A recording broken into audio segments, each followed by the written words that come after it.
Smaller airlines are reluctant to take on provincial routes that Jetstar have dropped, saying they can't compete against Air New Zealand. Jetstar, a subsidiary of Qantas, announced yesterday its plans to end its 5 regional services from December because they're not making any money. Harry Locke has this report. Sounds Air runs 9 scheduled routes across New Zealand, connecting several smaller towns to Wellington and Christchurch.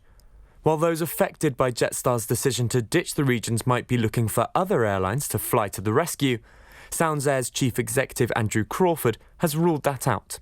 Not when we're competing with Air New Zealand, no. The only 2 routes we compete with Air New Zealand are Wellington Nelson and Wellington Blenheim, because we've been doing it for over 30 years. But we wouldn't start any routes in competition with Air New Zealand. Not to say that there's anything wrong with that, but there's just no demand. Mr Crawford says when Jetstar landed on the scene, it had an immediate impact on the domestic flight industry. Jetstar coming in there, there's no other way to describe it, rip the market to pieces.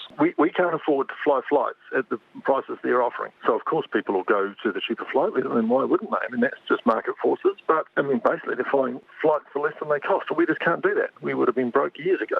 Wellington to Nelson used to be Sounds Air's second most popular route. It became their 6th after Jetstar started regional flights in 2015. But with that route over Cook Strait now cut by Jetstar, Mr Crawford says they could look at adding more services. I would say we're flying less than half of what we were 4 or 5 years ago into Nelson, less than half the number of flights per week, and we would certainly be in a position to put them back up. Air Chatham's general manager Dwayne Emeny says his airline isn't interested in filling the gaps left by Jetstar either. That's really not what we're about, and actually we have a very good, close relationship with Air New Zealand, and really we're more about trying to support them if they want to use Air Chatham's or have us support them in any way, then we're always open to that. Direct competition with our national carriers, certainly not in our best interest. The Mayor of Palmerston North, Grant Smith, says he saw the writing on the wall for Jetstar last year, when a code-sharing agreement was signed between Air New Zealand and Qantas Airlines.